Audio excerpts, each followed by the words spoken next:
Hey everybody, it's Jason Blaha here. Now that my two obligatory informative videos are done for the day, it's time to talk about current events in the online fitness community. And some of my subscribers have awared me that Scott Herman has made a video promoting the press. Now, most of you out there who are my normal followers, you know that I program the press as a primary exercise. I take the press very seriously, and it is a lift that I have strength standards for, that I tell you that every one of you need to get brutally strong on. And as a general rule, anytime a YouTuber comes out who's got any sort of outreach, who starts promoting the press, because it was a lift that a lot of people didn't promote for a long time, and there's still a lot of people out there who are against this exercise, that I'm going to come out in support of that. So I've had my beefs with Scott Herman in the past. I've had things that I've disagreed with him on, major things I've disagreed with him on, but I've also had things that I agree with him on completely. This happens to be one of them, and I always give credit where credit is due. He basically came in and said you only really need 2 exercises to build pretty big round shoulders. I think he's right to some extent, right? And we'll get into the press in a minute.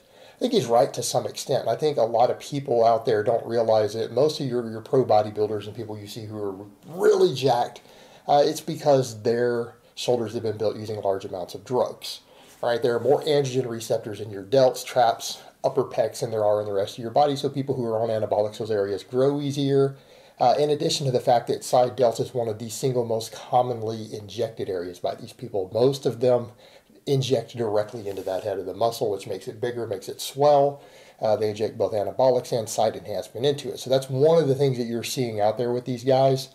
And in my personal experience over the decades, generally speaking, guys who have a really, really strong standing press tend to have pretty big delts as a general rule. So he is right there. And I do like promoting this exercise for this purpose, but he's also right in that you usually need some extra rear delt work and everything else. Now, before we jump into the press, what I will say is that if you want extra rear delt work, I'm not going to agree with him on the flies. I'm not.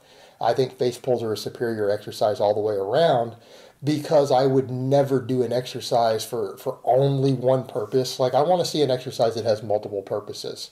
Again, we have a limited exercise economy. Most people are not going to lift weights for 20, 30 hours a week. You probably can't recover if you do. You don't have a lot of room in your training for things that don't serve multiple functions. And face pulls have been repeatedly shown, particularly with bands, to be one of the best, if not the best, rear delt exercise. They also work the side delt, they work the traps, they work rotators, and they're an all-around good exercise. It's really easy to do, easy to recover from. And oftentimes you don't even need dumbbells, right? You can do them with just bands. So they can be done at home. And face pulls are an exercise I do every single day. Again, for my general shoulder health as a strength athlete, I do them every day. So I tend to promote that more than the rear delt flies. I'm not saying there's anything wrong with the rear delt flies. I'm not going to say that he's wrong in his 2 exercises that he selected, because he's not. All I'm going to say is that I think the face pulls is a superior exercise. It brings more to the table. Now, as far as the press and everything else goes, you also need to remember most people are out there bench pressing, most people are doing rows, most people are doing pull-ups, things like that. Your delts are getting a lot of work. They are getting a lot of work in addition to this stuff. So your delts would actually grow without doing either one of these exercises or any what you would think of as direct shoulder work, just because you're usually doing these other big movements also. Particularly people who do a lot of rowing and chinning and stuff as well as they're benching, you do tend to have some delt development happening. And it may not be maximized, but it's going to be, for a lot of people, acceptable. But the press, I like the fact that he's promoting the press. I like the fact that he's promoting the narrower grip. Like for me, and I treat it again as a max exercise, I tend to do thumbs on the knurling, right? I'm all the way inside, and I have a pretty wide torso. I have a pretty big shoulder girdle, I have a pretty big chest, and even I grip it pretty narrow. And it has to do, for me, ideal leverages, less strain on the shoulders, a longer range of motion, yet still being able to move a heavier weight. So we're maximizing overall tension, gets a lot of muscles involved. And again, when you go look at the various EMG studies that have looked at the standing barbell press, it is all around a better developer. And I don't just mean shoulder developer. He's promoting it for that purpose, but it beats other overhead presses on things like the upper chest, the triceps particularly. triceps particularly, and to some extent rear delts, although that's been addressed with other exercises already. So the press, all around badass movement. And I like the fact that he is promoting the narrower grip, because I tend to agree with that. Again, you can usually lift a little more weight, push it through a longer range of motion with less strain on your shoulders and rotator cuffs, because again, that ability to get those elbows forward at the bottom is kind of important. So I like that. Now, I think he throws it a little further behind the head than's necessary. I don't think it's necessary to do it quite that way, although you do want to throw it behind your head. That's one of the mental cues you use. I don't think you need to do it quite as pronounced as he does. The only real problems I had, though, with what he demonstrated or said, this like 90-second thing, I'm sorry, Scott, the weight of the evidence suggests that even for hypertrophy, let's just set strength aside, which is my wheelhouse. Look at the data on hypertrophy. Even Schoenfeld's data on hypertrophy, what do they find? Longer rest times produce more hypertrophy. Now, you're going to take a lift like this, a big lift that's using a lot of muscles that you're wanting to maximize overall hypertrophy on. That's fine. If you want to take your smaller movements and cut these breaks down due to time economy and concerns that, you might not be really getting any significant amount of extra hypertrophy, and you just want to go for work density to get in and out of the gym quicker with your smaller exercises, I get it. This is a big exercise.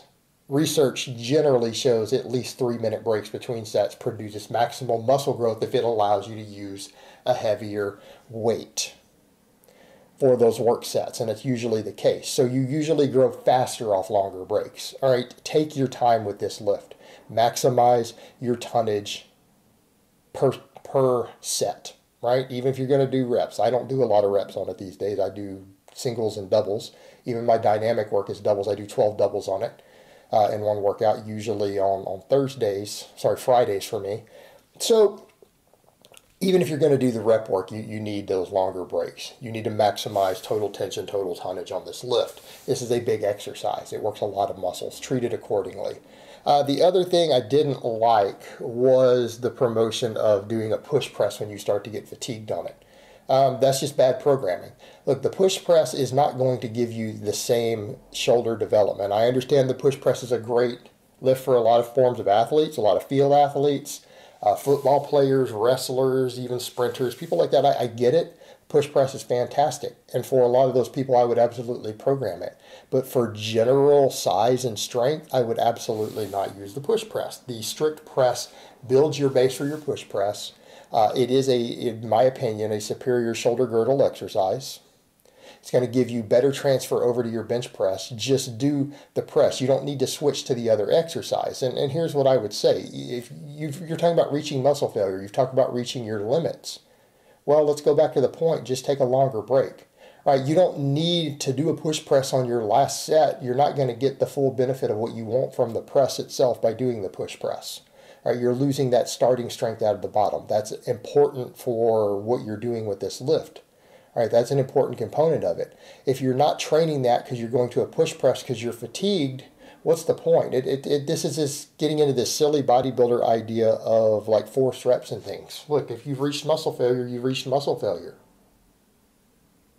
Why do you need to extend the set? Or even worse, the final set, it's like, no, if you need more training volume, then program more training volume. If you believe that you need an extra set of the press, then go ahead and take the 3 to 4 minutes. Take that 3, 4, 5 minutes that you need, because this is an important lift. It's worth the time. It's a good use of your time economy. Take that longer break and go ahead and program another set of the press. You can just do another set of the strict press. You don't need to go to a push press. In fact, I wouldn't recommend that. I would generally recommend programming the push press as a separate lift. If you feel that you need the push press, program it as a separate lift. You don't need to be replacing some of your sets or some of your reps on the strict press with it. It is not the same lift. It's not going to carry over. Again, we're falling back into this whole bodybuilder type idea of, oh, you need extended sets or just, cheat when it gets hard. You've reached the capacity of your muscles, right? And if you've reached muscle failure, let's go back to the point of training volume. If you reached muscle failure, but you feel that you need more stimulation, you need to take a break and do another set.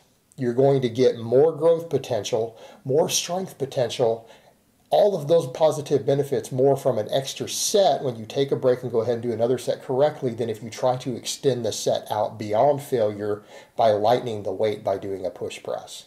All right, to me, it doesn't make sense. As someone who is a big believer of this exercise, who programs this exercise, who trains this exercise as a very serious lift, I don't think that's the way to approach it. I just don't. So that would be the other caveat I would have with what he said. I'm going to disagree on that point.